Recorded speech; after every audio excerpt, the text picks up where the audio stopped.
hablar de educación inclusiva, hablar de este proceso que nos reúne hoy, de estas experiencias significativas, no solo nos está moviendo a nosotros en cuanto a esa necesidad de conocer, de aprender, sino también de decir, yo quiero mostrar lo que estoy haciendo, lo que yo estoy haciendo no es pequeño, es grande.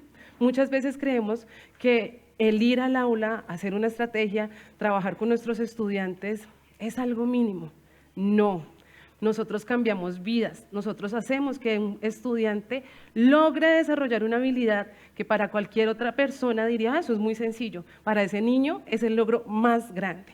Entonces, hemos logrado observar desde ayer, cuando inicia el Congreso, que muchos profes dicen, yo tengo experiencias significativas, me gustaría compartirlas. Sí, ese también es el objetivo de este espacio.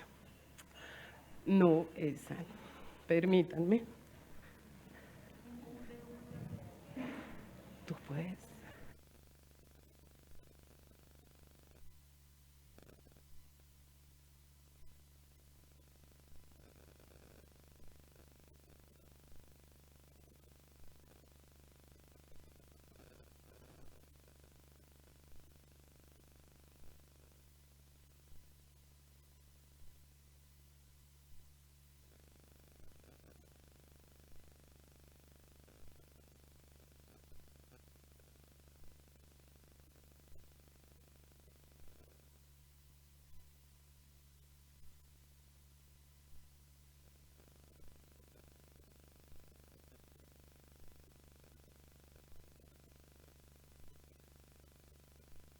Probando.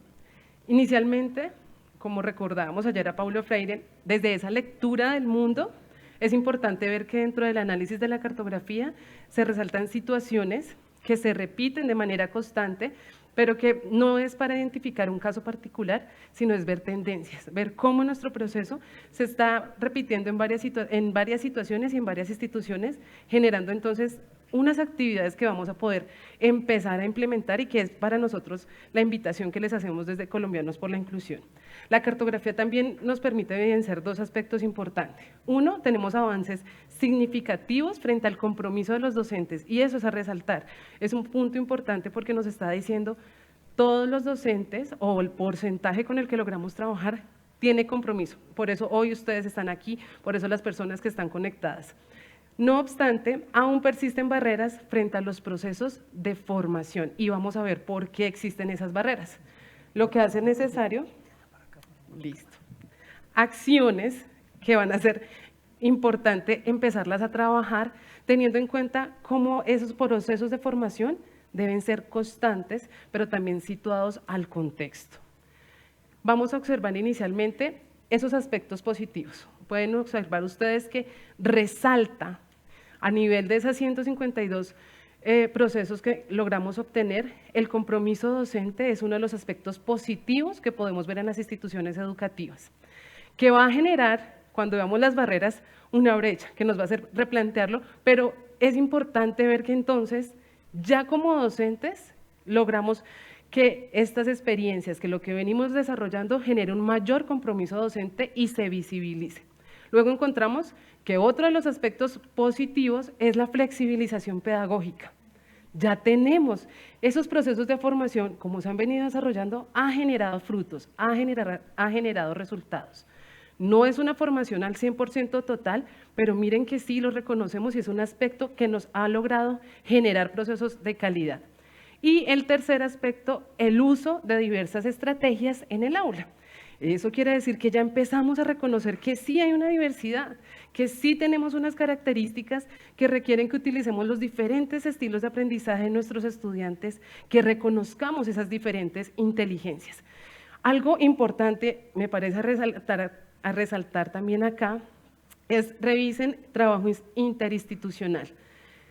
Se presenta un nivel bajo, ¿cierto?, como un aspecto positivo, sin embargo podemos ver que hay un aspecto positivo diciéndonos, yo necesito trabajar con otras instituciones, yo no puedo trabajar solo como educación, yo necesito articularme con un proceso clínico, un proceso de salud, porque necesitamos ver que ese estudiante no solo está en la academia, ese estudiante está en otros espacios donde necesita desarrollar sus habilidades de la vida diaria, donde socializa. Y entonces aquí viene la importancia de por ejemplo, ese estudiante que necesita un trabajo con terapia ocupacional, un trabajo con fonoaudiología, que van a hacer un trabajo que genera resultados y va a favorecer ¿quién? A ese estudiante en su proceso de aprendizaje, a esos padres de familia, pero también nos beneficia a ¿quiénes? A nosotros como docentes. Entonces es un aspecto que miren, es muy bajita la calificación, pero lo estamos empezando a visibilizar como algo importante en nuestras instituciones educativas. Quiero que revisemos también dentro de esos aspectos positivos que desde esos tres que resaltan, ¿cierto?, permite evidenciar que la inclusión se sustenta ¿desde dónde? Desde esa voluntad ética y desde ese proceso de la acción pedagógica del docente. Recuerden, ayer nos decía la profe Gretel que al resumir la educación inclusiva, ¿cómo lo haría? Y ella decía, desde la resistencia. Es decir, que nosotros, desde esa resistencia, pero desde esa vocación y desde esa voluntad, empezamos a trabajar. Y entonces pensemos en esos docentes que están en la parte rural y nos dicen, Luisa, no tenemos material, pero con lo que tenemos, trabajamos. Entonces miren que el compromiso docente empieza desde allí, desde esa voluntad de hacer, con lo que tenemos. Claro, si miramos la parte urbana de pronto tiene más herramientas, bien, es válido, pero es empezar a generar desde un proceso de creatividad y de lograr que nuestros estudiantes puedan avanzar, que es nuestro fin. El docente actual reconoce la diversidad como valor, dejando atrás la percepción de verla como un problema. Podríamos decir que dentro de ese porcentaje, más de la mitad ya no ve la educación inclusiva como, ay, tengo el niño con discapacidad en el aula, el niño con trastornos del aprendizaje.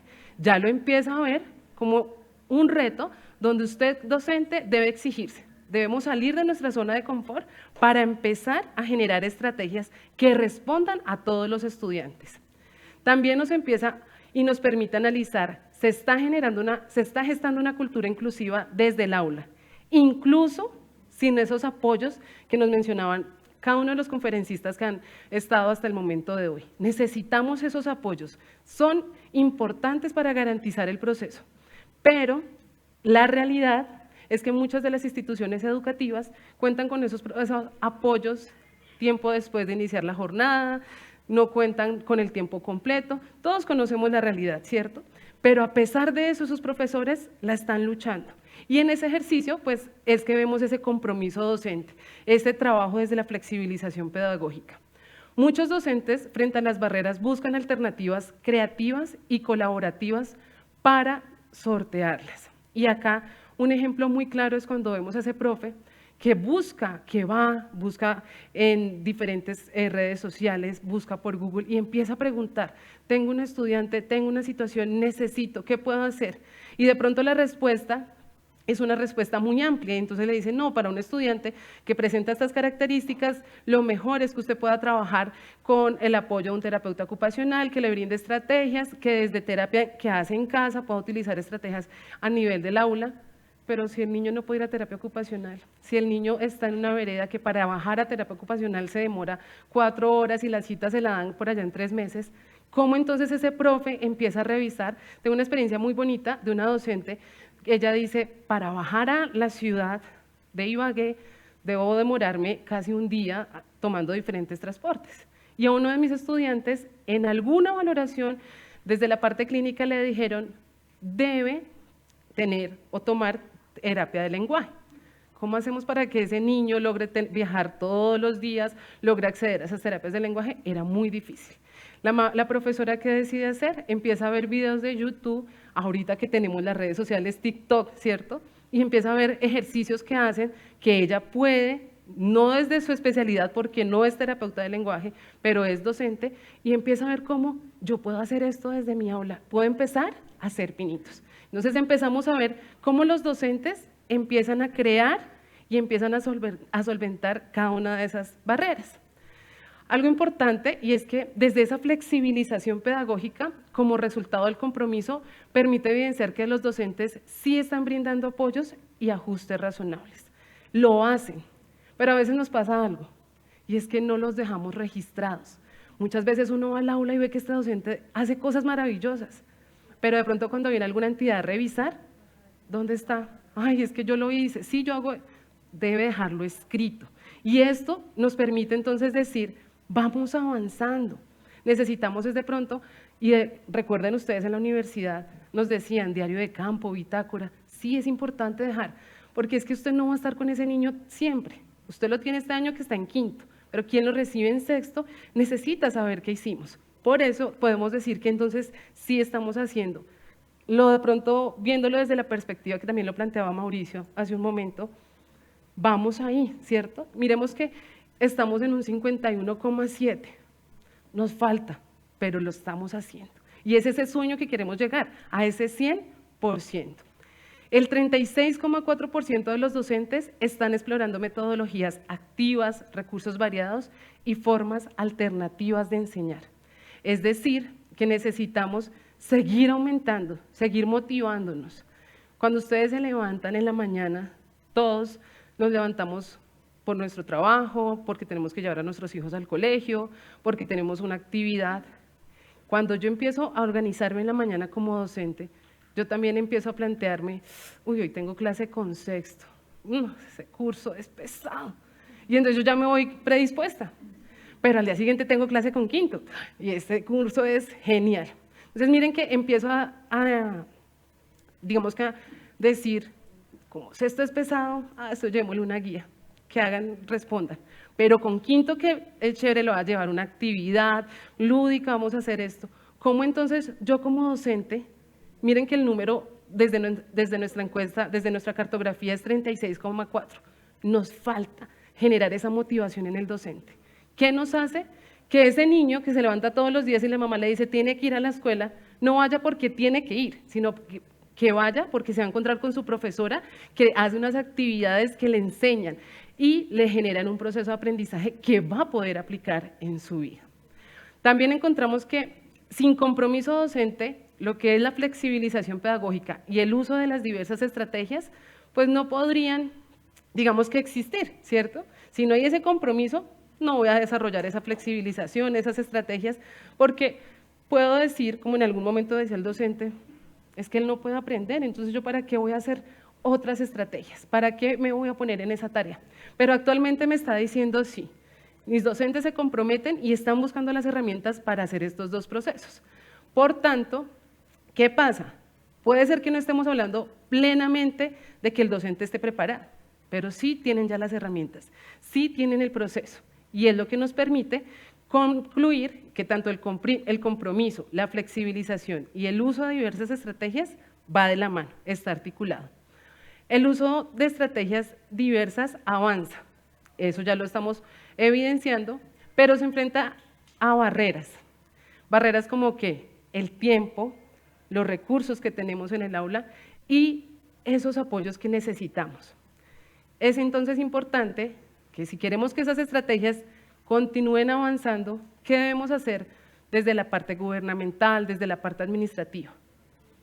Empezar a brindar esos espacios donde la formación sea continua, pero también sea situada. Muchas veces la formación se queda en algo elevado. Y si ustedes lo saben, y los chicos incluso lo dicen, ¿no? Para buscar un concepto yo, señor Google, y ya. Pero si yo llevo esa teoría a la práctica, desde allí aprendo. Cuando el docente ve qué es eso del DUA, cómo aplico los principios. Cuando hacemos una clase modelo y los docentes dicen, sí, eso es lo que necesitamos. Pero ya lo vamos a analizar un poquito más.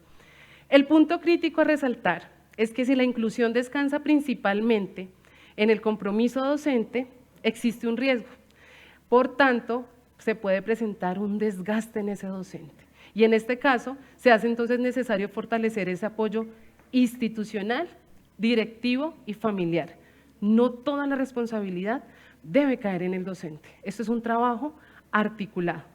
Si el docente está solo, si el docente no recibe ese apoyo de familia, ¿cómo vamos a hacer que ese proceso realmente avance? Y siempre pongo un ejemplo. Ustedes en el colegio, con los pequeñitos empezamos a enseñar a amarrar los zapatos, ¿cierto? Entonces el cordón, cogemos y hacemos una orejita, la siguiente. Pero si en casa papitos pone zapatos de velcro, ¿hay ese refuerzo? Lo perdimos. Entonces miren cómo nosotros, no solo el docente es el único, esto debe ser un proceso que deben estar articulados todos. Y para hablar desde ese ejercicio de salud mental, de nosotros como docentes, pues necesitamos ese apoyo que nos permita o nos evite ese desgaste, ese cansancio, esa fatiga emocional. Ahora miremos las barreras. Frente a las respuestas de las barreras pasa algo particular. Si observamos, el mayor aspecto que fue evaluado como barrera es la falta de formación docente. Hay una brecha entre los aspectos positivos y esto, ¿cierto? Porque nos dice hay un compromiso docente, pero la principal barrera es la formación docente. Luego encontramos como una barrera que se encuentra en la mayoría de nuestras instituciones, escaso apoyo familiar. Entra un actor importante. ¿Qué está pasando con familias? Y la tercera barrera, barrera actitudinal. Son las tres barreras que más se evidencian dentro de este proceso y quiero que miremos acá. Observamos una brecha grande, ¿cierto?, entre el compromiso y esa práctica pedagógica, entre esa formación pedagógica. Es decir, existe voluntad, pero no siempre las herramientas pedagógicas con las que usted docente cuenta es suficiente. Necesitamos más. La formación en metodologías flexibles, en DUA, en ajustes razonables, en apoyos, entre otros, es percibida como insuficiente o poco continua. Cuando nosotros trabajamos en las instituciones educativas y para los docentes de apoyo que de pronto nos están acompañando de manera virtual y los que están aquí presencial, a veces ocurre algo particular y es que uno se acerca a los directivos y les decimos, ¿podemos tener un espacio de formación con los docentes? Sí, en la semana institucional. Y uno dice, ay, profe, es que la semana institucional está lejos. Y pues la idea es que los docentes empiecen, Luisa, no hay más espacio porque ya uno entiende que hay un cronograma, ¿cierto? Entonces uno dice, profe, y no sé, de pronto jornada contraria, no, Luisa, no se puede. Entonces de pronto más bien le voy a dar una horita, Luisa, los profes lleguen, los niños lleguen a las 7 y usted trabaja de 6 a 7. En una hora usted alcanza a hacer un proceso y uno dice, ay, profe, señor rector, colabóreme en un espacio un poquito más grande. Bueno, Luisa, lo vamos a pedir 2 horitas. Y eso que los niños entran tarde y de pronto a tener problemas con los papás, y entonces uno empieza a decir, ¿y cómo garantizo ese proceso de formación que sea adecuado? Que no sea como, mire, esto es DUA, esto es PIAR, si tienen preguntas nos contactamos. No. Desde allí entonces empezamos a ver una de las actividades inmediatas que necesitamos hacer, y es empezar a establecer en esos cronogramas de trabajo espacios continuos, espacios que no sea una vez al semestre, que no sean las semanas institucionales, sino espacios inmediatos, que ustedes como directivos se puedan sentar y empiecen a decir, vea, vamos a hacer una formación tal día, y ese espacio se estipula para eso. Pero si eso no queda estipulado dentro de esos cronogramas de trabajo, va a ser muy difícil poder generar ese espacio. Entonces, es una de las primeras actividades que debemos hacer. Nos dice también esos desafíos, esas barreras, las familias no siempre acompañan los procesos inclusivos, se presentan dificultades de comunicación, comprensión o corresponsabilidad. Y aquí debemos ser todos conscientes. Muchas veces para una familia, inicialmente el proceso de aceptación no es fácil. Y entonces me llama a mí la profesora a decirme, es que su hijo no hace, su hijo no puede, su hijo no. ¿Qué pasa a la siguiente llamada? Yo ya no quiero contestar. Y entonces empiezan unos procesos de comunicación que se rompen. Pero si yo empiezo a decirle a ese papá lo que su hijo sí puede hacer desde su potencial, ese papá dice, ay, mi hijo sí puede. Y necesitamos fortalecer esto, va a ser totalmente diferente. Pero allí empezamos a romper esa comunicación. Otra situación que pasa muy seguido es cuántos de nuestros papás, y si analizamos desde las diferentes estadísticas de nuestros estudiantes con discapacidad, sus padres de familia son personas que deben trabajar todo el día. Y entonces miramos, tenemos una ley que nos dice, deben darle permiso a usted para ir a las escuelas de padres y demás, pero si vamos a la realidad, ¿cuántas empresas toman en cuenta eso? ¿Cuántas empresas dicen, sí, vaya, pero mañana le toca reponer esa hora? Y reponer esa hora es llegar 2 horas más tarde a su casa y entonces ya no vio ese día a su hijo, y empezamos a presentar diferentes situaciones que hacen que los padres de familia no vayan a las escuelas de padres, a los procesos. ¿Cómo entonces también logramos generar estrategias para poder tener una comunicación? Para que ese proceso de corresponsabilidad no se quede solo en, llego en enero, matriculo a mi hijo y vuelvo en diciembre. para ver si mi hijo es promovido o no, ¿cierto? Persisten los prejuicios, persiste la resistencia o los miedos frente a la diversidad, el desconocimiento en los diferentes actores, pero aquí va algo particular, y es que no es solo en el docente, también está el desconocimiento en los padres de familia, está el desconocimiento en nuestros directivos, está el desconocimiento, y lo mencionaban ayer desde el ejemplo de una situación donde el celador también necesita conocer si el estudiante que presenta un trastorno del espectro autista tiene unas características donde él debe llegar y hacer una rutina para poder ingresar, yo como celador, que soy la primera persona que tiene el contacto con él, lo debo hacer. Y entonces empezamos a ver que esos prejuicios, esa resistencia, no es solo del docente, no es solo en el aula, es en todos los espacios, es en toda la comunidad educativa. Y aquí entonces empezamos a ver cómo esa cultura inclusiva pues requiere de mucho más trabajo. ¿Y un trabajo desde dónde? Desde la sensibilización real. Muchas veces cuando nosotros nos preguntamos qué es hacer una sensibilización, miren el ejemplo con el que terminó Mauricio. Es tocar esas fibras, es lograr llegar a que esa mamá, a ese celador que dice, pero me enviaron a un colegio donde todos los niños se comunican con las manos y yo no sé qué hacer.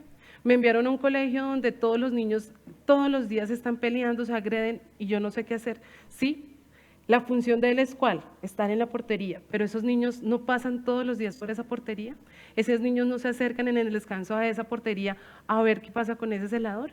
Nuestro ejercicio pedagógico no es solo en el aula, es en todo el espacio de nuestra institución. Seguimos viendo actitudes excluyentes, muchas veces sutiles en la comunidad educativa, y entonces lo vemos desde el simple ejercicio de esas actitudes normalizadoras, ¿no? Lo normal es que todos pasen leyendo. Si usted no pasa leyendo, pues está siendo anormal. ¿Cómo entonces empezamos a cambiar desde ese proceso de cada capacidad que tiene mi estudiante, cada proceso, cada fortaleza, lo hace que pueda desarrollar la habilidad desde lo que él sabe hacer, desde lo que él puede hacer? Vamos a trabajar con pictogramas, él puede leer pictogramas, él puede escribir a través de pictogramas, puede construir una oración, sí, lo hace. Pero entonces empezamos a cambiar ese chip. El compromiso docente existe, pero sin acompañamiento puede convertirse entonces ¿en qué? En una barrera actitudinal. Y entonces vemos digamos que esa relación entre aspectos positivos y barrera. Hay compromiso, ¿cierto? Pero ¿cuál es la barrera actitudinal? Que el docente se siente solo cuando no tenemos esos docentes de apoyo que nos brinden ese acompañamiento, esas herramientas. Y entonces allí es que cuando él se empieza a sentir solo, cuando él empieza a tener temor a no saber qué hacer, surge esa barrera actitudinal. Existen pocos espacios de reflexión pedagógica guiada que permitan visibilizar creencias, reducir la resistencia silenciosa, normalizar la duda como punto de partida. Y aquí quiero que analicemos. ¿Recuerdan cuando sale el decreto 1421 y nos dice las instituciones educativas deben estar en la capacidad de recibir estudiantes con discapacidad? En algún momento tuvieron la oportunidad los docentes de preguntarse, o bueno, de preguntarse sí, pero de ser escuchados cuando ellos decían, es que tengo miedo, no sé qué hacer, ¿cómo se dicta una clase con ajustes razonables? ¿Escuchamos a nuestros docentes? No. Y hablar de salud mental es eso, es darle la oportunidad de escuchar, de sentir, de saber, sí, tengo miedo y es válido tener miedo. Es válido no saber qué hacer frente a una situación. Lo que no es válido es quedarnos ahí. Pregunte, me da miedo. Yo tengo situaciones donde los docentes dicen, Luisa, él dice que tiene un diagnóstico de esquizofrenia. ¿Qué hago yo cuando él se levante y tenga una crisis? No sé qué hacer. Claro, para eso está ese docente de apoyo que le puede brindar las estrategias, que le puede orientar en qué hacer. Pero es válido escuchar a ese docente que tiene miedo, es válido poder decir a ese docente, cuando pasa esto, cuando usted se siente agobiado, cuando usted se siente cansado, podemos utilizar estas herramientas. Y desde allí empezamos entonces, ¿qué me da miedo? ¿Qué no sé cómo hacer? ¿Qué va a decir mi compañero? Porque también pasa, ¿no? Yo lo tengo en quinto, y lo va a pasar a sexto y no sabe leer, como el compañero espera que llegue el niño, ¿cierto? Que le pase el cuaderno y el niño vaya leyendo. No, usted le dijo al otro compañero que él viene con ajustes razonables y su lectura en este momento lo está haciendo a través de otro sistema. no es pensar solo en el otro que va a decir, es pensar en siéntese y hable con ese otro, tenga la oportunidad de ese diálogo. Por eso se denomina una reflexión pedagógica guiada. Nosotros necesitamos como docentes tener esos espacios de poder decir qué ajustes, qué necesidades y cómo me siento. Por eso desde allí surgen estos espacios de cualificación. Si ustedes docentes no están preparados, listo, necesitamos unos procesos de formación. Existen miradas, lenguaje y prácticas cotidianas excluyentes. Y volvemos a una situación que es muy particular en el aula, donde el niño peer, el niño de inclusión, cuando nosotros estamos simplemente desde ese lenguaje, ¿qué están pensando ya los otros compañeros? Él algo tiene, porque él es el niño peer, él es el niño de inclusión. Entonces ya los otros compañeros llegan y le dicen en sus casas a los papás, mami, en el salón hay un niño que es el niño peer. Y entonces ese papá dice, ¿qué es el niño peer? ¿Qué es eso? Entonces ya uno empieza como papá el día de la reunión con los profesores, profe, disculpe, es que mi hijo me dice que acá hay un niño peer. Miren cómo trasciende el niño peer, el niño de inclusión. No se queda solo en el aula, se queda en esa mamá que empieza a decir, ¿y qué es eso de inclusión? Y tenemos los dos polos. Tenemos un lado donde la mamá dice, me van a atrasar al niño. Eso es contagioso, profe, ¿usted por qué tiene ese niño acá? ¿Nos pasa? Sí, porque así somos, nos da miedo las cosas nuevas, las cosas que nos sacan. Y vamos a tener el polo opuesto, ¿no? Los papás que dicen, bueno, chévere, miremos cómo nos va. Pero necesitamos empezar a trabajar desde ese lenguaje, desde ese proceso de nuestras prácticas cotidianas. Luego de ver esas barreras, las tres que más encontramos, vamos a generar unas acciones inmediatas, que es lo que queremos empezar a trabajar desde ya. Lo primero es convertir el compromiso docente en prácticas inclusivas sostenibles y fundamentadas. ¿Qué quiere decir eso? Nosotros hablamos de procesos de formación, pero que esta sea continua y a todos. Y aquí ustedes saben que uno de nuestros fuertes como fundación es el proceso de formación. Pero algo particular pasa en los procesos. Y queremos mucho a nuestros profes, pero siempre llega el mismo docente. ¿Qué será? ¿Por qué siempre llega el mismo docente? ¿Será que es el único que está interesado, motivado? Dejo esa pregunta en el aire. Pero yo me pregunto también, ¿será que los niños solo van a estar con ese docente?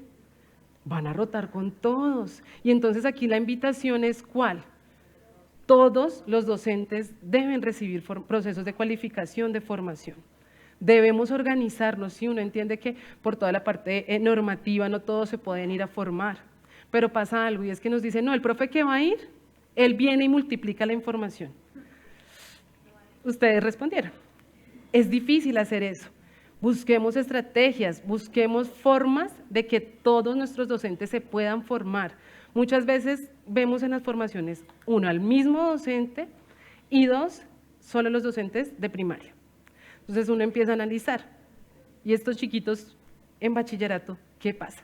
Entonces necesitamos espacios de procesos de formación continua a todos, necesitamos priorizar formaciones situadas, basadas en casos reales del aula.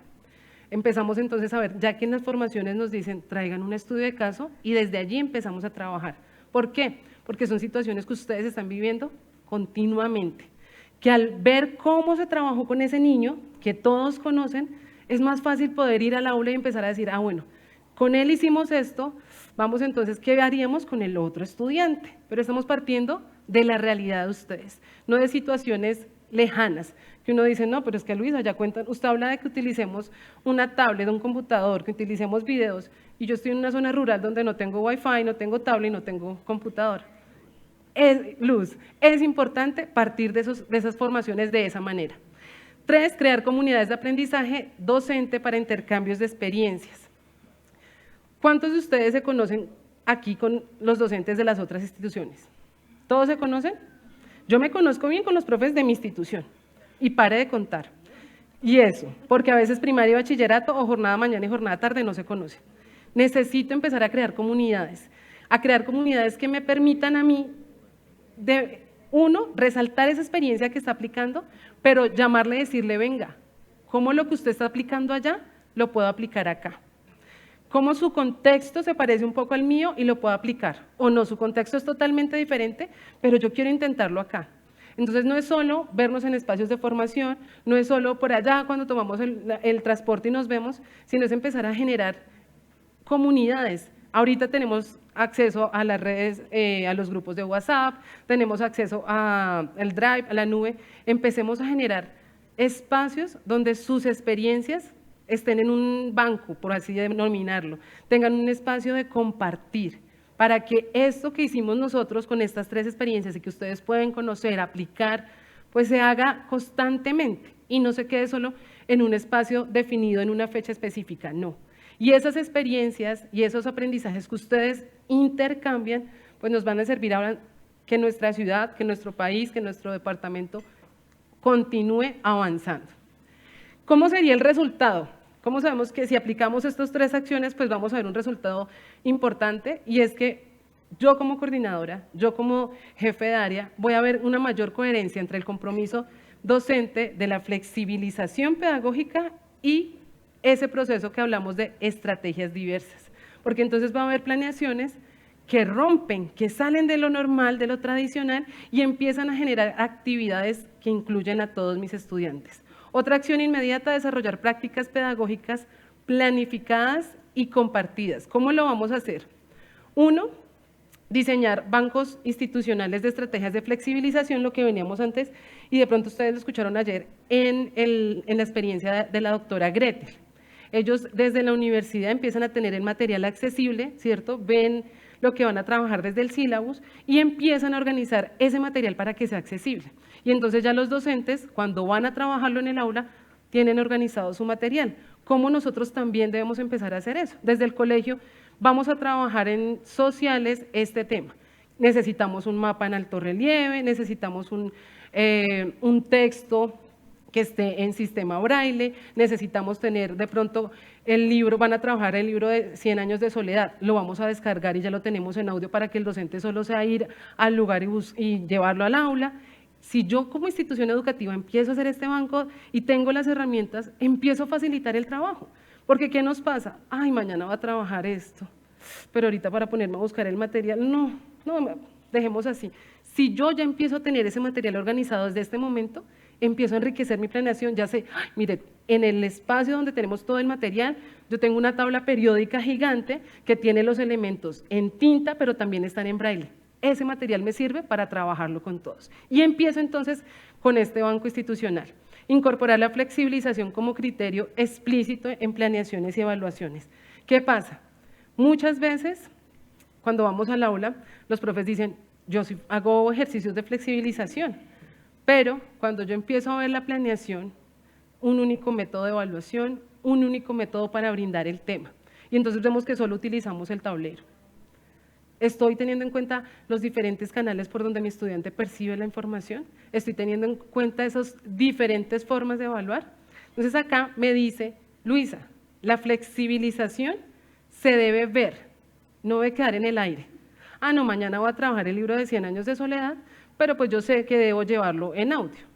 No, eso debe quedar escrito en la planeación. Eso debe verse ahí para que cualquier persona que llegue y mire la planeación diga, ah, sí. Y aún más, para que a mí como docente, cuando vaya a hacer la aplicación de esa planeación, realmente lleve el material que necesito. Y no cuando llegue al aula diga, ¡ay! Tenía que traer el audio. Y en ese ejercicio empezamos a incorporar realmente que eso quede escrito. Acompañar al docente en la documentación de sus prácticas inclusivas. Lo hablábamos hace un ratico. Yo necesito que eso empiece a quedar escrito, no solo para mí, sino para el docente que viene, que va a trabajar, que le sirve como un referente. ¿Cómo puedo ver eso? Desde un aumento progresivo en el porcentaje de docentes que realmente aplican el ejercicio desde una flexibilización real. Otra acción, ampliar el repertorio metodológico del docente para atender la diversidad, no desde la homogeneidad. Debemos planear pensando en la diversidad, y no solo en la diversidad por el estudiante con discapacidad.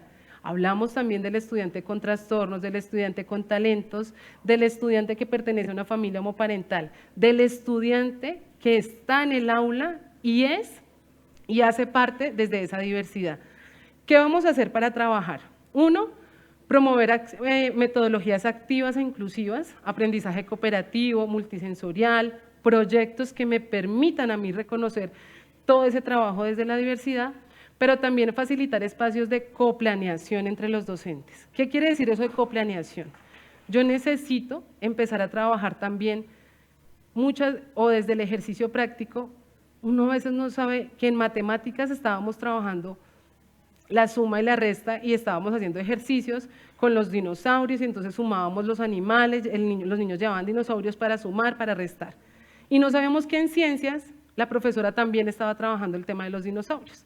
Y entonces la profesora de ciencias que estaba trabajando las familias de los dinosaurios por sus características y demás, ¿qué estaba haciendo? Conjuntos, y estaba empezando a clasificar. Cómo, si yo empiezo a planear, escuchando también a mis demás compañeros, empezamos a articular todo ese conocimiento. Y entonces empezamos a ver que si la profesora de ciencias para trabajar los dinosaurios llevaba los animalitos en físico, pues nosotros también lo podemos utilizar en matemáticas. ¿Y el profe de matemáticas qué estaba haciendo? El profe de matemáticas solo mostraba la imagen con los dinosaurios. Perdimos la oportunidad de utilizar ese material concreto que nos estaba dando la profe de ciencias. Incorporar recursos accesibles y tecnológicos cuando sea posible. Ya sabemos cuáles son las dificultades que tenemos frente a la tecnología, pero si podemos, incluyamos ese ejercicio tecnológico. Yo tengo estudiantes que necesitan sí o sí poderse comunicar solo con el uso de pictogramas, pero los papitos no tienen para en este momento elaborar material adaptado desde los pictogramas. Pero sí tenemos todos que, en este momento, en una casa que no hace falta, ¿qué tenemos todos los seres humanos ya? Celular. Entonces vamos a trabajar desde el celular con los pictogramas, porque la mamita a veces nos dice, profe, es que usted me dijo que hiciera unos dibujitos, los imprimiera, los plastificara, los llevara, que construyera un horario y pues yo no tengo forma, no tengo tiempo, económicamente ¿dónde los imprimimos? Si lo traigo en blanco y negro me dice usted que no funciona. Ah, bueno, entonces apoyémonos en la tecnología. En el celular podemos hacer ejercicio con los pictogramas, es usar lo que tenemos a la mano. ¿Cómo podemos ver que esto funciona? Porque va a haber un mayor uso consciente y variado de estrategias inclusivas. Que el día que ustedes lleguen al aula van a encontrar estrategias que ustedes dicen, mis profes están empezando a utilizar otros materiales. Por último, construir corresponsabilidad en los procesos inclusivos. ¿Y aquí qué vamos a hacer? Desarrollar escuelas de familia con enfoque en inclusión y diversidad. ¿Cómo desarrollamos nuestras escuelas de padres? Normalmente viene una persona, ¿cierto? Un invitado, un conferencista, y nos empieza a hablar del tema por el cual nos invitan, hábitos y rutinas para nuestros estudiantes. Muy poco lo llevamos a la práctica. ¿Por qué? Porque los papás hacemos la escuela de padre en la tarde o al finalizar la jornada y los papás están ¿cómo? Cansados. Si los invitamos en la mañana, a 6 de la mañana, ay, apúrese que es que me están llamando del trabajo, me tengo que ir. ¿Cómo empezamos entonces a buscar espacios que realmente beneficien a los padres de familia? Algunos docentes me decían, Luisa, el sábado es un espacio adecuado. El papá no tiene que trabajar, la mayoría no tiene que trabajar. Citen los sábados. Tampoco. Entonces empezamos a decir, bueno, ¿en qué espacio un padre de familia realmente viene comprometido? ¿En qué espacio un padre de familia puede venir y estar en sus 5 sentidos para lograr que trabajemos?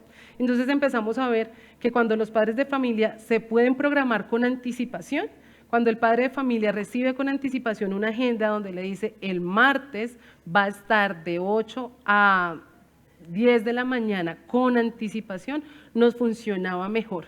¿Por qué el martes? Porque un día entre semana, porque a pesar de ser un día laboral, él ya sabía que no tenía el afán de irse porque ya había solicitado con anticipación el permiso. 2, pasaba algo particular, nos hablaban de hábitos y rutinas, pero hablaban de hábitos y rutinas desde la generalidad. ¿Qué pasa cuando yo tengo mi niño con trastorno del espectro autista, que sus rutinas son totalmente diferentes, que usted me dice, se levanta, se baña los dientes, se viste, desayuna? No, él hace una rutina totalmente diferente. ¿Cómo lo ajusto a mi realidad? Desde allí entonces empezamos a ver que las escuelas de padres de familia no deben ser tan amplias, primaria, bachillerato, y no deben ser con unas temáticas generalizadas, porque volvemos a lo que hablábamos anteriormente, la normalidad. Entonces necesitamos escuelas que permitan unos grupos más pequeños y que partan de situaciones mucho más reales, que conozcan esa escuela, que conozcan a esos padres de familia y que conozcan a nuestros estudiantes. Mejorar los canales de comunicación escuela-familia, reconocer las familias como aliadas y no como obstáculos. Yo tengo profes que claramente en su planeación dicen, bueno, yo voy a hacer estas actividades, le voy a pedir a los papás que previamente me ayuden a organizar este material y empezamos a desarrollar una planeación en conjunto. Pero tengo profes que dicen, Luisa, a mí no me gusta que venga el papá. Él me dice, es que el niño trabaja mejor utilizando de pronto una pelotica antiestrés, porque cuando él de pronto está en un proceso de crisis o cuando está ansioso, eso lo calma. No, eso él no lo debe hacer acá, eso lo debe hacer en su casa. Pero si esa estrategia le ayuda a reducir la ansiedad, a calmar, ¿por qué no lo podemos permitir en el aula? Entonces, muchas gracias. ¿Qué pasa?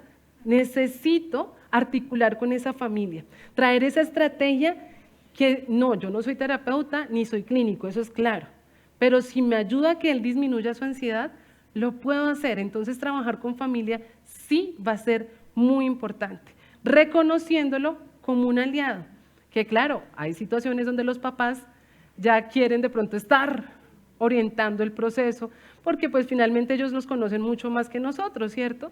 Pero hay un espacio claro entre el proceso pedagógico, ¿cierto?, el que nosotros orientamos, y el espacio que ellos tienen como familia. Sin embargo, sí debemos articularlo, porque ellos saben cómo trabajan en los espacios en la tarde, cuando van a hacer las actividades, me dice, profe, si usted lo ubica cerca de otro compañero y al otro lado también le pone otro compañero, él no se le va a levantar.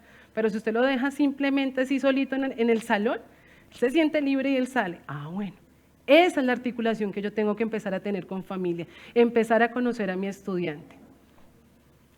Avanzar hacia una cultura institucional inclusiva, y esto es muy importante porque lo hablábamos desde las jornadas de sensibilización. Muchas veces me dicen, Luisa, yo traigo a los papás y les digo, deben trabajarlo desde un ejercicio práctico, permita que su hijo llegue a la casa, que haga las actividades, luego que se descanse y luego que haga una actividad lúdica. Eso se queda muy bonito en la práctica. Hágalo en la vida real. En la escuela de padres cita a los papás, mire cómo ellos van a dibujar una vaca, que el papá le diga cómo va a dibujar la vaca al niño. Entonces empieza el papá que le dice, ay, esa vaca no es así, las vacas son blanco con negro, la vaca...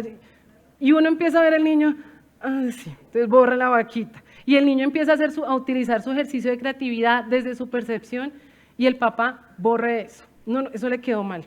¿Qué pasa entonces en ese niño cuando está solo en casa con su papá? ¿Cómo se desarrolla? ¿Cuántas veces le toca borrar y volver a escribir ese texto? ¿Cómo llega ese niño al día siguiente al aula? Cansado, frustrado, porque lo que él ha logrado hacer con un gran esfuerzo no ha sido validado por sus padres.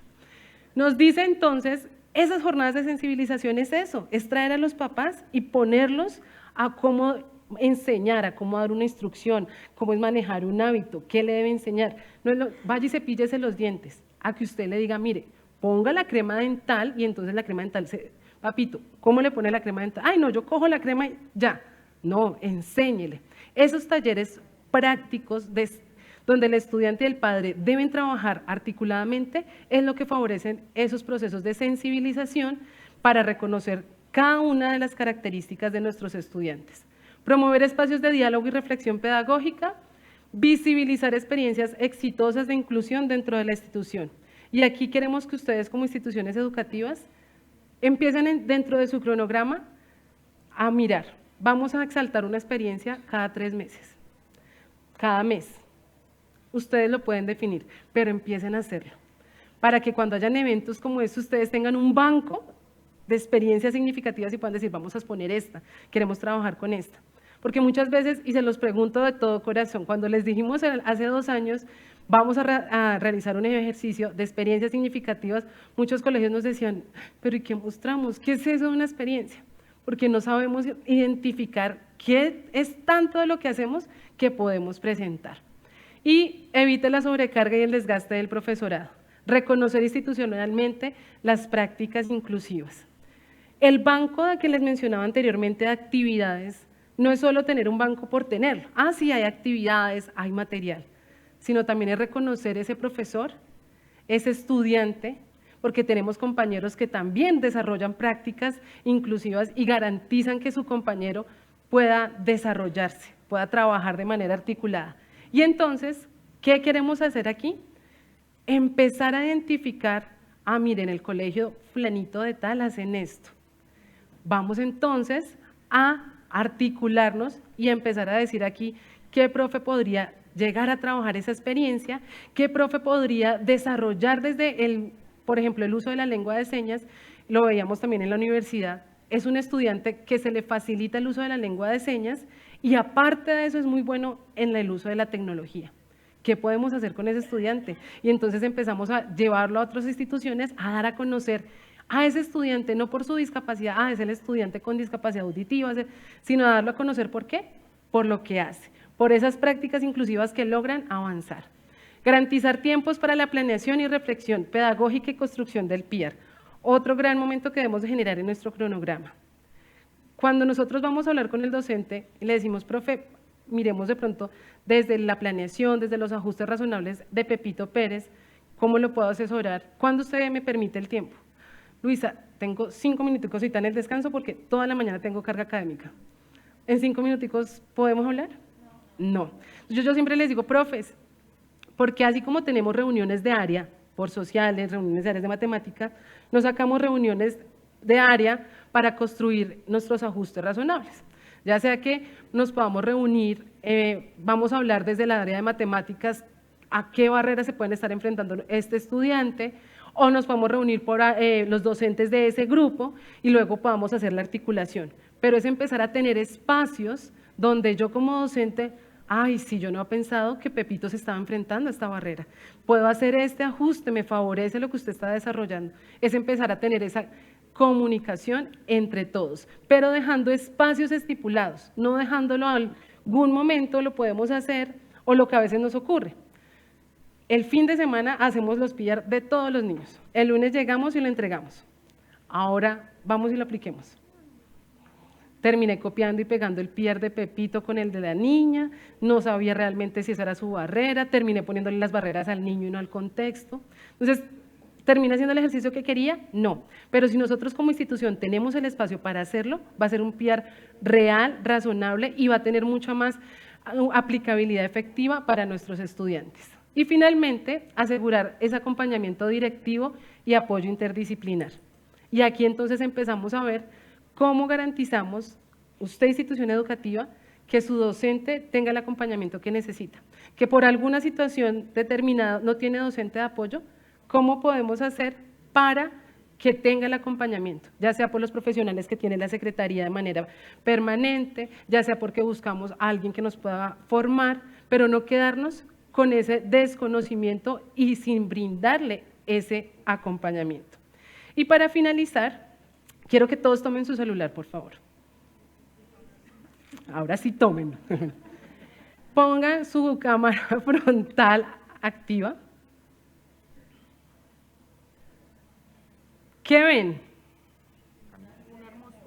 Una hermosura. A mí, ¿qué más? Bueno, a mí pues, ustedes. ¿Qué más ven? Una hija de Dios. ¿Qué más ven? Un ser con muchas expectativas. Las personas que nos están acompañando en la virtualidad, ¿qué ven? También hagan el ejercicio. Una mona, dicen por acá. ¿Qué más ven? Una mona preciosa. Una empoderada. Una persona. Con necesidades. Con retos, con miedos. ¿Es malo tener miedos? No, desde allí podemos hacer muchas más cosas. Desde ese miedo podemos aprender. Lo malo es quedarnos ahí.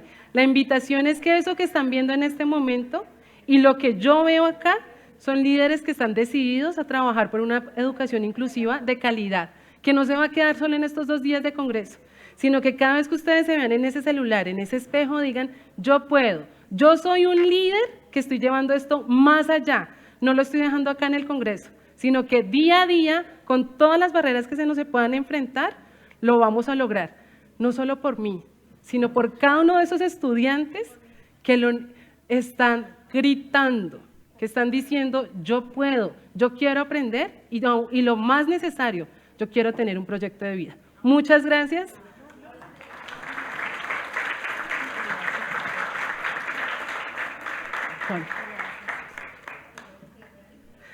Bueno, a nivel virtual veo una madre cuidadora que apoya esos espacios. Muy bien, así es.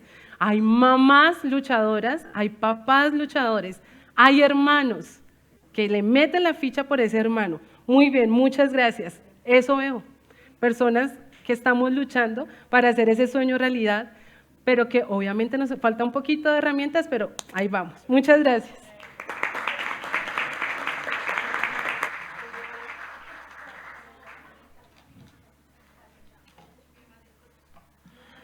No, ya no hay más regalos.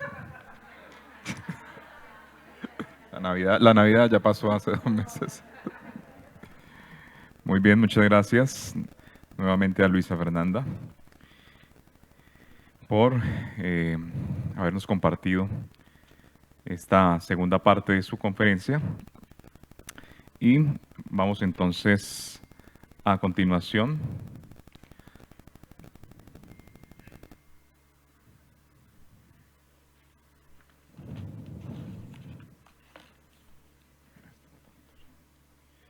damos entonces inicio a el panel dedicado a uno de los temas también más determinantes en el futuro para nuestras comunidades educativas, la educación inclusiva como política pública.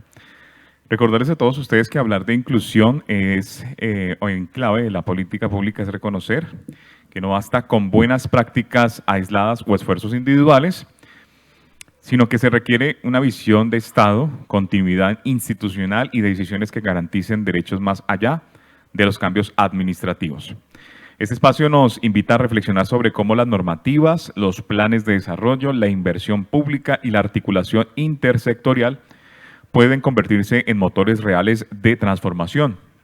La inclusión entendida como un principio y no como un programa demanda marcos sólidos, estrategias sostenibles y una voluntad colectiva que trascienda lo declarativo para convertirse en acción concreta. Invitamos al escenario a los conferencistas a que nos acompañen esta mañana para conformar el panel de conversación y resolución de preguntas y para enriquecer aún más este espacio de diálogo. Tenemos el honor de invitar al escenario y presentar a una invitada verdaderamente especial. Nos acompaña Silvia Rodríguez Douglas, miembro del equipo de ListenCast, una organización reconocida internacionalmente por su liderazgo en el diseño de entornos de aprendizajes inclusivos y en la formación docente basada en el diseño universal para el aprendizaje. Silvia llega a este congreso desde San Francisco, California, trayendo consigo una trayectoria marcada por la innovación pedagógica, el acompañamiento a instituciones educativas y la convicción profunda de que la inclusión se construye con método de sensibilidad y acción. Es un privilegio contar con su presencia en este panel. Le damos una cálida bienvenida y le invitamos a unirse al escenario para compartir su experiencia y su mirada sobre la educación inclusiva. Adicionalmente también, en este panel de conferencistas nos acompaña Diana Ángel, Mauricio Molano Mateus, Luisa Fernández Pinoza Díaz y Silvia Ann Rodríguez Douglas, que ya están en el escenario con la educación inclusiva como política pública. Vamos a tener diferentes preguntas que le vamos a hacer o a realizar a nuestros panelistas. Y también, obviamente, tenemos que invitar a la especialista Gretel, que ella también está invitada, pero nos dice que se va a tomar una pausita, en unos instantes nos estará acompañando. Hoy vamos a tener unos interrogantes muy importantes a todos y cada uno de nuestros panelistas. Luisa me va a ayudar a formular estas preguntas también. Y muy pendientes todos ustedes, los que están aquí presentes, igualmente para los que están en modalidad virtual, ahí estaremos pendientes de sus preguntas también en el chat de YouTube, en el chat de Facebook. Recuerden a todos ustedes compartir esta transmisión y aprender y también a disfrutar de esta ronda de preguntas que vamos a tener para nuestros invitados. Bueno, muy buenas tardes nuevamente. El panel que vamos a… días todavía, perdón. El panel que vamos a desarrollar el día de hoy se denomina Educación Inclusiva como Política Pública. Vamos entonces a tener dos perspectivas muy importantes porque contamos con Silvia, que nos va a hablar desde esa perspectiva de Estados Unidos, pero también encontramos a Mauricio y a la profe Diana, que desde cada uno de sus espacios, desde sus experiencias, pues nos van a poder aportar a este panel tan importante. Recuerden que para este ejercicio contamos con preguntas tanto de ustedes como del auditorio y de las personas que nos acompañan de manera virtual.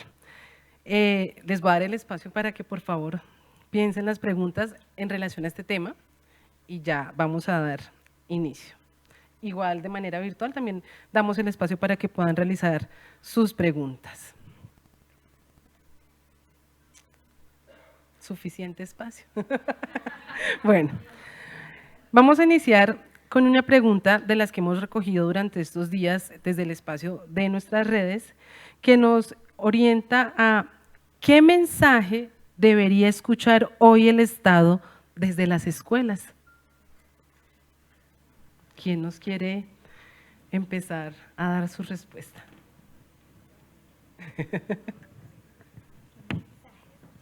¿Qué mensaje debería escuchar hoy el Estado desde las escuelas? Bueno, ¿qué mensaje debe escuchar el Estado? Primero, que tenemos un maravilloso grupo de maestros con ganas de aprender, de formarnos, de seguir construyendo. Pero que también tenemos un grupo enorme de estudiantes que requieren ser reconocidos por sus capacidades y sus particularidades y que no solo deben ser generalizados desde una política que minimiza sus capacidades y los dejan desde la generalidad, sino que hay que reconocer a esos estudiantes a los cuales vamos a preparar para nuestra vida, para su vida futura, para ser partes en la parte cultural, y que requieren más herramientas y más visibilización. Perfecto, muchas gracias. Bueno, buenos días, mucho gusto, y soy Silvia y solo quería decir que español no es mi fuerza, entonces por favor tengan paciencia conmigo. Bueno, yo creo que lo que beneficia a uno debe ser disponible a todos. Y esa es la inclusión, porque hace muchos años en los Estados Unidos en que las personas con discapacidades han sido pensado después de todo. Es una afterthought en inglés, como voy a diseñar mi lección, voy a preparar para todos los alumnos. Y tengo ese alumno que tiene discapacidad, ¿qué voy a hacer por él? Tenemos que hacer al revés. Primero pensamos en los que a menudo sean marginados y piensan qué necesitan ellos. Y luego pónganselo disponibles a todos y todos benefician. Muy bien, muchas gracias. Retomando la metáfora de la arena, yo creo que Estado entendido como secretarías de educación, directivas, ministerio y los entes de control, aunque esto suene utópico, yo creo que si se tomaran 20 días al año de estar en las escuelas, con los profes en aula, escuchando a las familias, conectarían de nuevo con algo que están ignorando sin mala intención. Algunas decisiones se toman sin contacto con las comunidades. Yo sé que hay limitaciones presupuestales, logísticas, administrativas, pero de seguro si interactuaran con las comunidades, no desde una mesa de trabajo validadora, que eso a veces se pone de moda, ¿no? Yo cito aquí a 100 personas, hago de cuenta que las escucho, me firman y ya puse a la comunidad a participar. No, realmente quedarme en la escuela si eso los conectaría y les haría hacer mejor su trabajo, porque sé que lo hacen con buena intención, pero cuando no estamos conectados con una comunidad, cuando no bajamos a la arena, no vamos a entender cosas. Te voy a dar un ejemplo, hay muchos. Los niños de autismo 3, desde 2021 ya no existen las sombras, aunque les digan lo contrario. Las sombras ya no existen desde 2021. No es responsabilidad de salud. Eso ya está por ley. Es responsabilidad del sistema educativo desde el año pasado, según la sentencia de la Corte Constitucional. Entonces, cuando estamos en las aulas y entendemos que hay unos niños que tienen apoyos limitados e intermitentes, pero hay otros que necesitan mucha más ayuda, entendemos por qué la sentencia tiene que ser cumplida. Cuando estamos allí viendo el sufrimiento de una familia, de un niño o de un profe que ya no sabe qué hacer. O por ejemplo, cuando entendemos por qué los niños de inteligencia limítrofe o TDAH necesitan una política más sólida. De hecho, no creo que haya que crear más normativa. La normativa existente en Colombia no está aplicada ni en un 50%. Simplemente hay que acercarse a las comunidades, interactuar con ellos para que todo nuestro potencial de empatía se active y que esas normas tomen vida, por fin. Perfecto. Bueno, creería que con esto último que nos dice Mauricio, de que tenemos ya un ejercicio normativo, pero que necesitamos que tomen vida, pues está muy articulado a la siguiente pregunta. ¿Qué decisión política concreta marcaría una diferencia real en ese proceso que denominamos educación inclusiva? ¿Cuál creerían que es esa situación o desde ese marco normativo lo crucial, lo que haría que en este momento pues este proceso tenga una diferencia real desde lo positivo?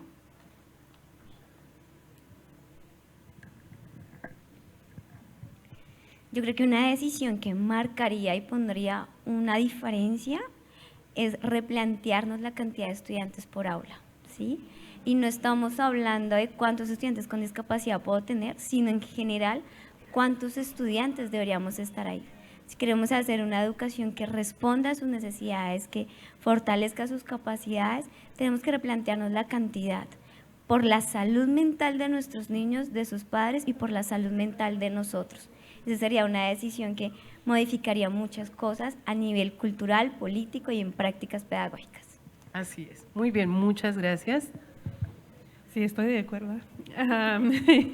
Y también creo que necesitamos tiempo dedicado a la colaboración entre maestros.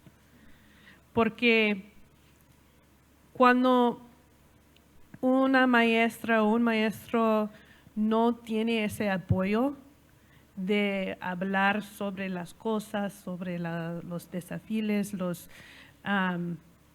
los problemas de práctica, no hay espacio para resolverlos. Y yo creo que los maestros tienen las mejores ideas porque están en las aulas día a día y tienen ese experto, ¿sí? Entonces, cuando hay oportunidad de Colaborar. gracias, es la palabra, hold on, espérame, lo escribí antes. No aquí. Antídoto. Sí, de cansarse, de burnout en inglés, cuando no puedes hacer más. Sí, ¿me entiendes? Gracias. Okay. El colaborar es un antídoto para que nosotros como docentes no nos sintamos cansados, agotados. Eso. Gracias. Bueno, totalmente de acuerdo. Creo que una decisión política en términos de sujetos políticos, volver a dialogar, aunque es una palabra muy trillada, es diferente la culpabilización mutua que la corresponsabilidad. Por ejemplo, las las instituciones tienen una potencia muy poderosa, y eso nos lo enseñó el índice de inclusión, en implementar políticas, prácticas y culturas desde su autonomía institucional. Entonces, hay algunas cosas que no nos pueden resolver desde afuera. Creemos nuestra política interna de inteligencia limítrofe, nuestro sistema de alertas institucional, nuestro sistema de atención para TDAH o trastornos de aprendizaje, nuestros procesos de diversificación, nuestros procesos de formación docente. Y dialoguemos con la entidad territorial para ver qué nos puede brindar. La primera decisión política, creo que me uno a ella, la colaboración, el diálogo, volvernos a mirar unos a otros. Y tienes toda la razón, la sobrecarga laboral unida a la incomunicación con algunos compañeros es un detonante máximo del burnout. Recuerden que la escuela es nuestro segundo hogar y no es como un reality. ¿Sí saben lo que dicen los concursantes de reality? No vengo a ser amigos. No, o sea, eso es imposible en la escuela. Si vamos a pasar 25 o 30 horas de nuestra vida a la semana, ojalá encontremos un amigo o una amiga, no solo para colaborar, sino para reírnos y desahogarnos. Y desde ahí construir cosas. Creo que la decisión política es dialogar y colaborar, me uno totalmente a ella. Perfecto, muchas gracias. Les voy a hacer una pregunta que nos están haciendo a través de nuestras redes sociales. ¿Qué le dirían a una familia que decide renunciar a la escolaridad de su hijo con discapacidad grave, ya que el neurólogo y la parte docente ven que es una tarea innecesaria? Es mejor que se quede en casa. ¿Puedo ver? Claro que sí.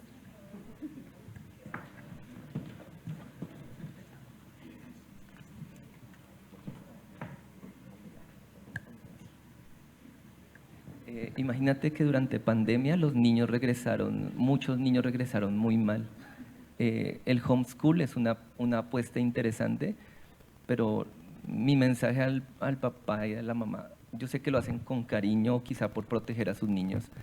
Si deciden el homeschool, hay dos formas de elegirlo: por convicción o por huir de un sistema maltratante. Si están huyendo de un sistema maltratante, le diría a las familias que conviertan la indignación en esperanza y en acción, que busquen otras familias, que busquen diálogo con instituciones que sean más sensibles, porque desafortunadamente si los niños se educan en casa y no tienen horas diarias de socialización en el parque, la fundación, con sus familias, va a haber un deterioro de su estado de ánimo de forma irremediable. Entonces, los bebés humanos están creados para socializar y la pandemia demostró los daños. Entonces, una cosa es elegirlo por convicción, y duele mucho escuchar esa pregunta, que una familia decida volver a casa porque está huyendo del fracaso del sistema. Perfecto. Profe Diana. Profe. Yo les diría que tomen pausa, respiren un momento, imaginen qué quieren de su hijo en el futuro, cuáles son esos sueños que les gustaría que él desarrollaran y cómo los van a apoyar. Y que aunque el sistema educativo a veces es tan complejo y es tan difícil, la educación cablea el cerebro de sus hijos. Es decir, que con ese proceso educativo, social y emocional que pasan en el aula, muchos procesos neuronales se mueven para construir aprendizaje. Y es ahí con el otro, porque en el aula no solo compartimos conocimiento, generamos emociones, socializamos, aprendemos del otro y sobre todo aprendemos del error, que nos ayuda a continuar y a levantarnos y a seguir. Así que les diría que le den otra oportunidad y que tal vez si ese colegio no funcionó, busquen otro colegio y dialoguen con el maestro diciendo cuáles son las expectativas y qué esperan y cómo podrían trabajar en conjunto, porque sí se puede. En el aula, los maestros podemos transformar la vida de su hijo. Así es. Bien dicho. Cuando escucho eso, pienso que eso es una familia que ha tenido unas experiencias muy negativas con la escuela, con el sistema. Y no es su culpa, porque decimos en DUA que las barreras existen en el entorno, no en el estudiante. Y es la responsabilidad de la escuela de apoyar a ese estudiante. Y me gustan mucho esas preguntas. ¿Cuáles son las metas que tienen ustedes para su niño? ¿Qué son sus sueños? ¿Y cómo podemos juntos realizarlos? Perfecto, muchas gracias. En este momento el público que se encuentra presente. Profe.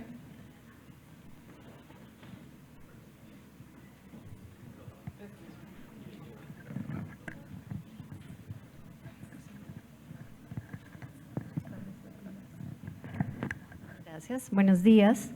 Mi pregunta es enfocada por qué consideran ustedes que aún en inclusión, al igual que en muchos temas, seguimos hablando de políticas públicas y no de políticas de Estado. ¿En qué radica la diferencia? Entendiendo pues que una política pública tiene un impacto en tiempo y también en recursos diferente a lo que tiene una política de Estado.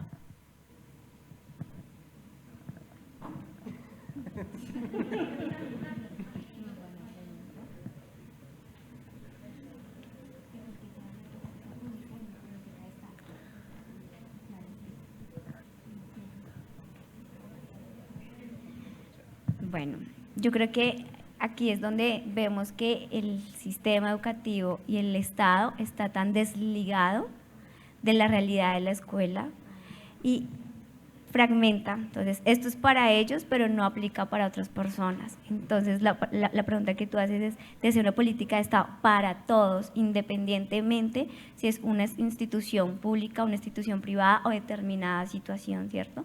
Debe cobijar a toda la población, de garantizar la educación y todos los derechos a la población.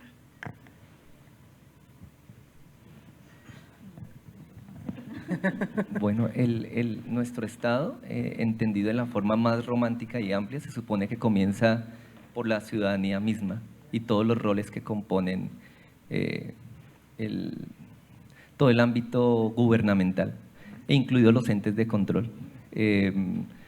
Creo que política de Estado nos imaginamos siempre lo gubernamental, pero el Estado es mucho más poderoso y amplio de lo que imaginamos. Si no solo los gobiernos territoriales, recordemos que somos por constitución un Estado descentralizado, quiere decir que las 94 entidades territoriales certificadas tienen una autonomía muy poderosa en términos administrativos, financieros, y si dialogan con sus comunidades pueden crear políticas y decisiones que incluso sean innovadores a nivel nacional.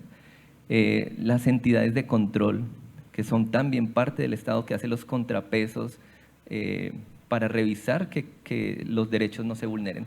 Ahorita encontrábamos el elemento de la Contraloría, encontró que 8 de cada 10 niños no están encima. Primer hallazgo, como decía ayer Anderson, hay que decir verdades que son incómodas. Bueno, ¿y ahora qué se va a hacer en el año entrante, en el año siguiente a esa denuncia, para que pueda haber una solución a este asunto? En Colombia, lo voy a decir esto con mucho amor a los cuidadores, con profundo amor hacia las redes de cuidadores.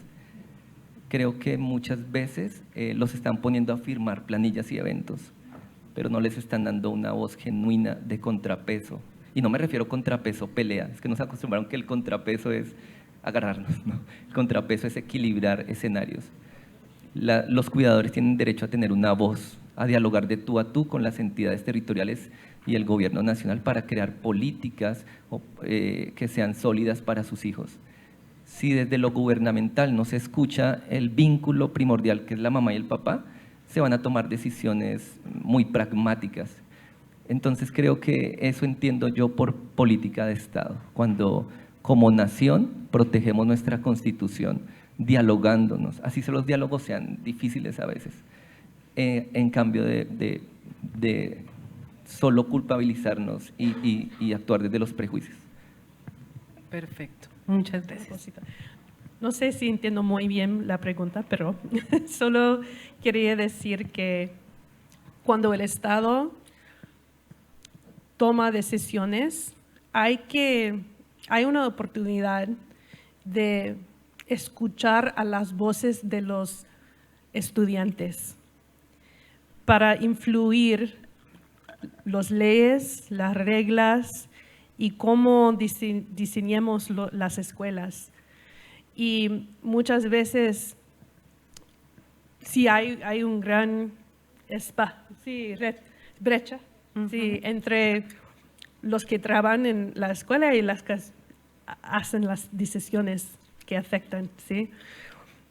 Y sin esa voz, tomamos y quitamos la agencia de los estudiantes y sus familias. Perfecto, muchas gracias. ¿Alguien más del auditorio?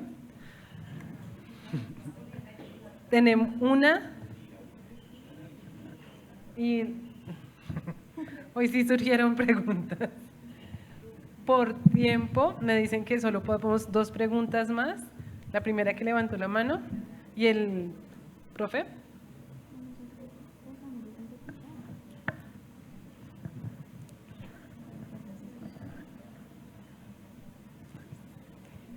Bueno, muy buena tarde. Pues más que una pregunta para los panelistas, porque yo creo que esta no está en las manos de los panelistas, pero sí de pronto para el lado de Secretaría de Educación, aquí en este caso sería para el lado gubernamental. Partiendo inclusive de pensar en política pública y política de Estado, ¿no? Recuerden que la política de Estado es la que se genera a largo plazo, la pública la que genera durante solamente un gobierno. Esa era como la diferencia, creo que es lo que nos quería decir la compañera que nos antecedió en la pregunta.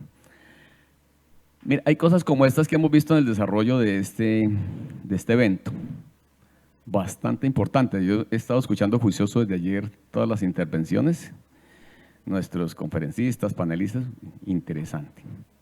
Me uno a todas las exposiciones, importantísimas, y mire que en todas encontramos una situación común.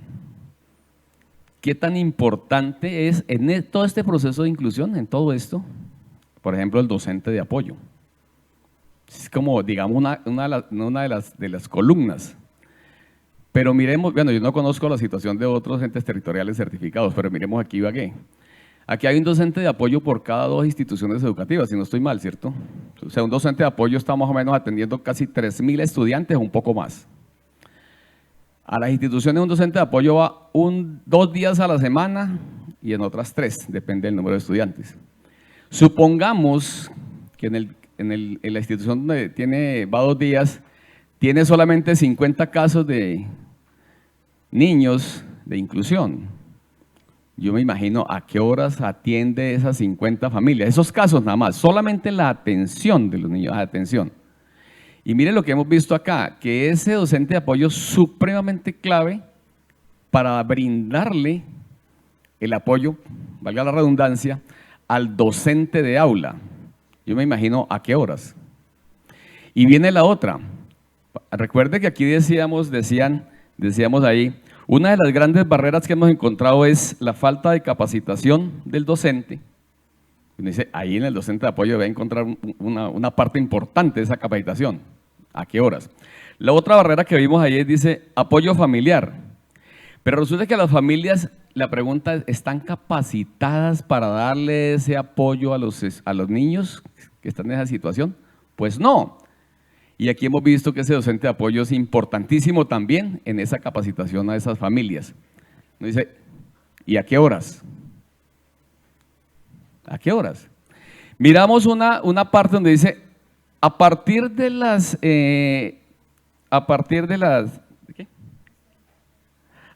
Sí, pero digo, a partir de las escuelas de padres sería muy importante interactuar con ellos. Decía Luisa, por ejemplo, me pareció muy importante aquí la segunda parte de la intervención que hizo hoy. Y habría que hacerla no como se hace normalmente, grupos de 700 padres, 400, media hora, 1 hora, pero ¿qué se puede lograr? Habría que hacerla en grupos muy pequeños, obviamente, como lo manda la pedagogía y la didáctica, pero tenemos un docente orientador y me pregunto, ¿y a qué hora llega a todos los grupos? Cuando hay aquí instituciones educativas que tienen 100 grupos, 40 grupos, las más pequeñas. Entonces mire que ahí tenemos las columnas, la falla estructural, la veo desde el inicio, la vemos, pues todos aquí yo creo que la vemos. Docentes de apoyo, necesitamos que esa se cristalice. El docente orientador entonces viene a suplir a veces las funciones del docente de apoyo, ¿cierto? Porque no hay de otra. Pero mire que ese docente orientador ya está prácticamente quemado. Un docente orientador con 2.500 estudiantes a cargo, con 1.200, donde tiene cantidad de situaciones y recuerde que él tiene 4 cosas importantes por hacer.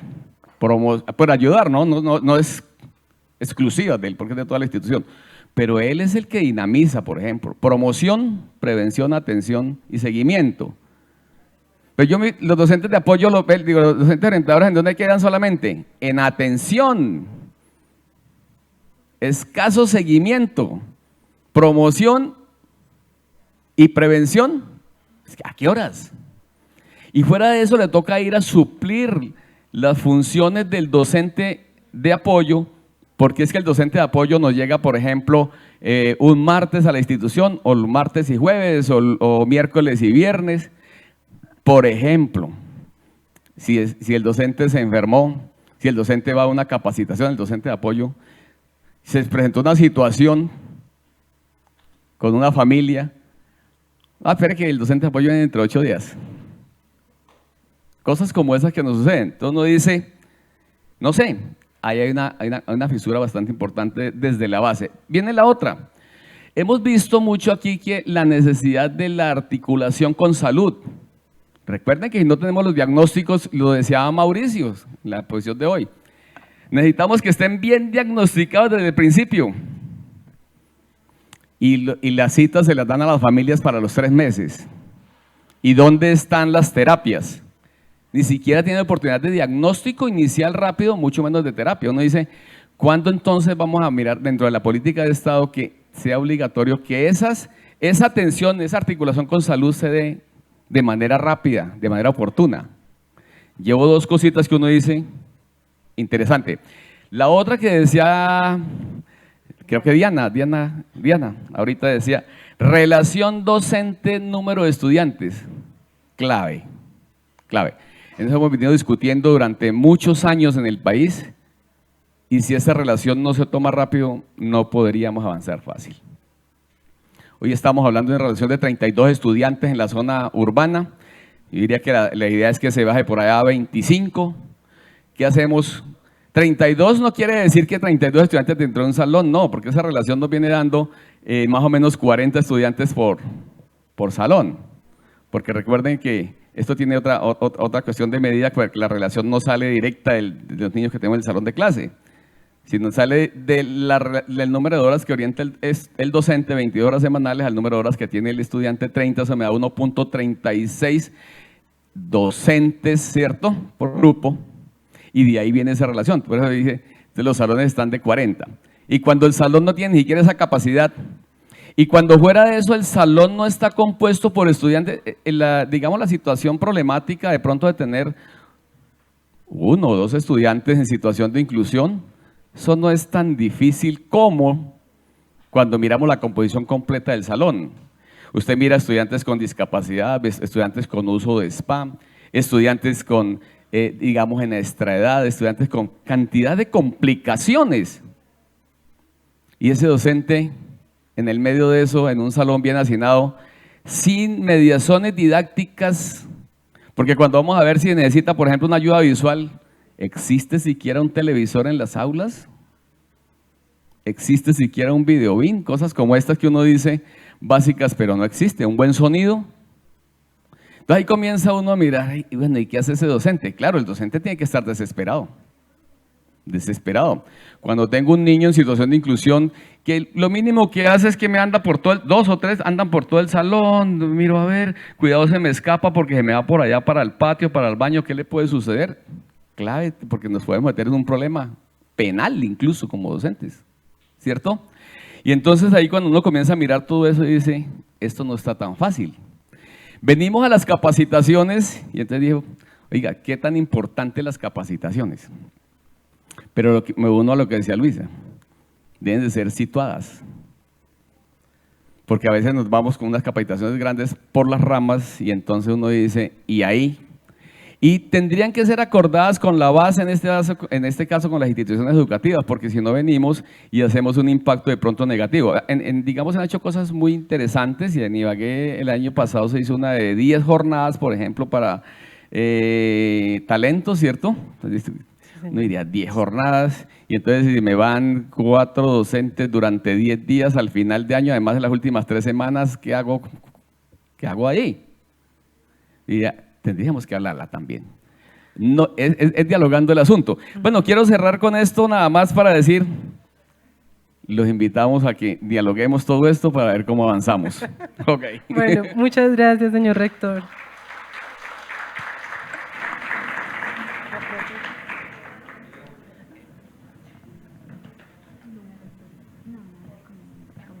Corta, sí. Buenas tardes. Mi pregunta va relacionada al ejercicio de reflexión docente. Haciendo metacognición de todos esos aprendizajes, quiero referirme específicamente a esos procesos de flexibilización curricular que nos vemos envueltos ante ciertos diagnósticos, pero donde tenemos que alejarnos tanto de esas metas de aprendizaje que traza el IFES. Y mi pregunta ahora sí va, ¿de qué manera como docente elimino esa tensión entre esos criterios de clasificación del IFES para los colegios con estos tipos de estudiantes? Gracias.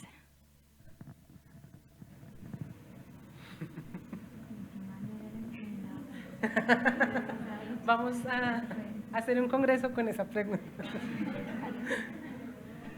Bueno, recuerden que todo lo que digo no es nada personal y es con toda ternura. No es buena señal que nuestro estado tenga 15 PIARs en 9 años, eso es mala señal.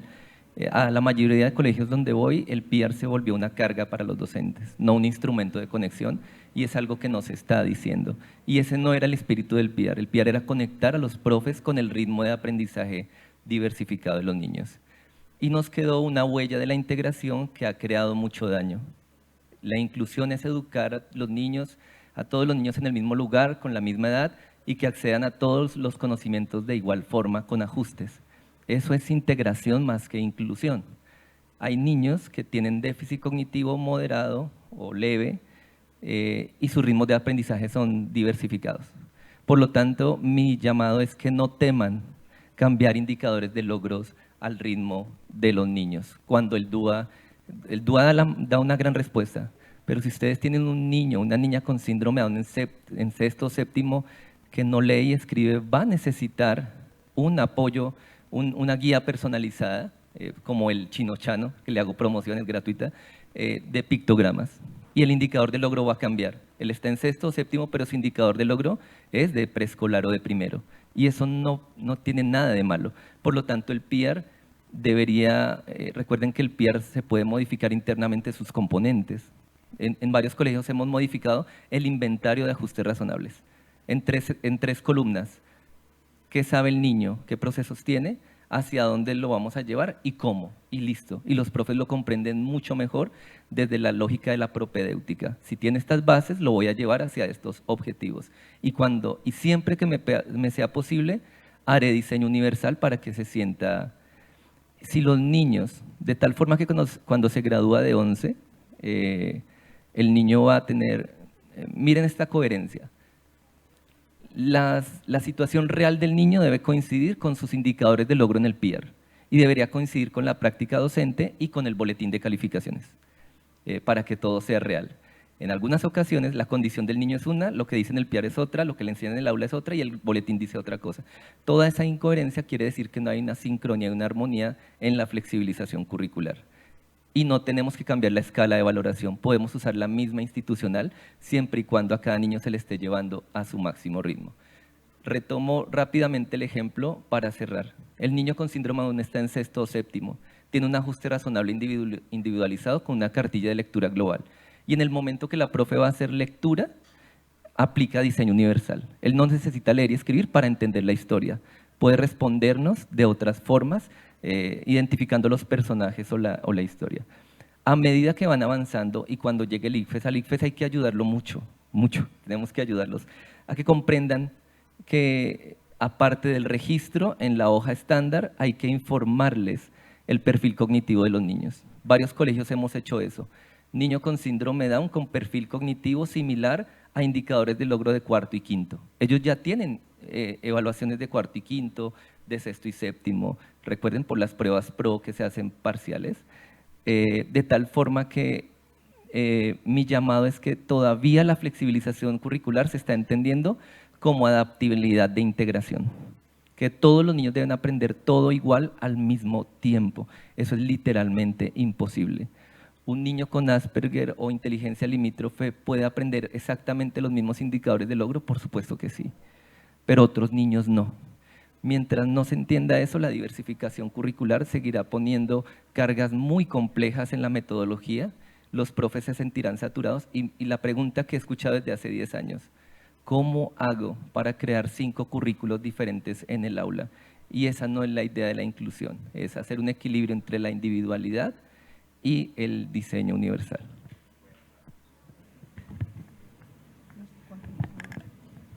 Okay.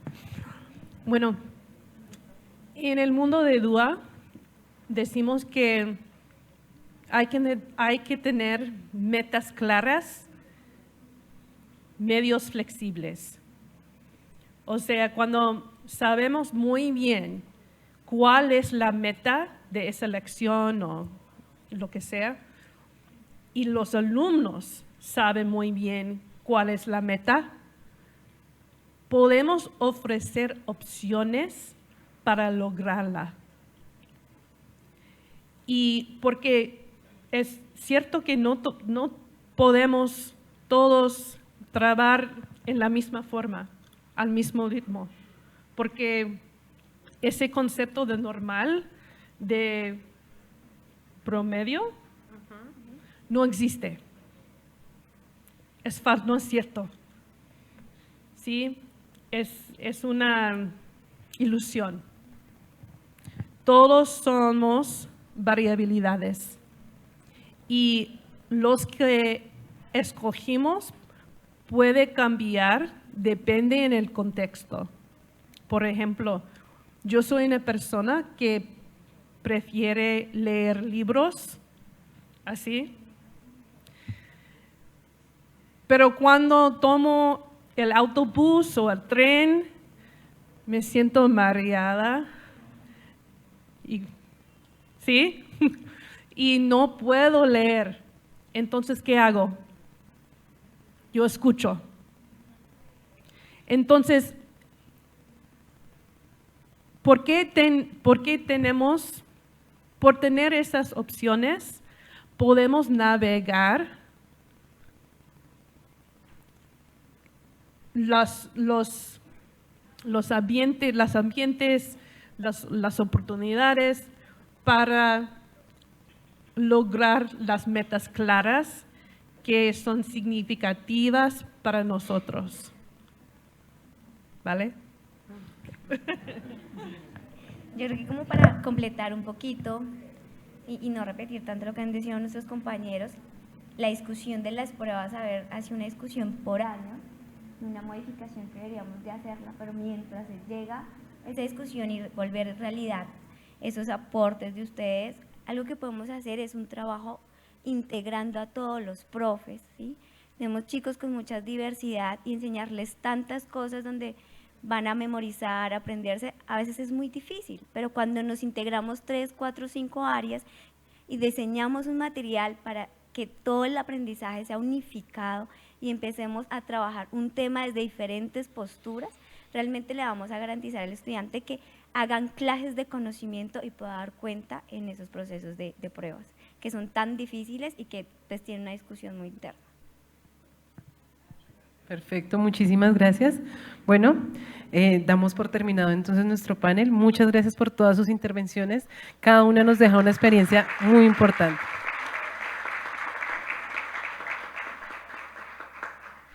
Muy bien, de esta manera entonces vamos a tomar una pausa para la hora del almuerzo.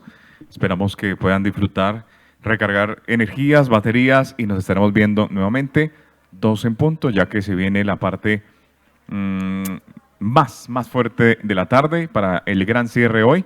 Así que recuerden, 2 en punto nuevamente.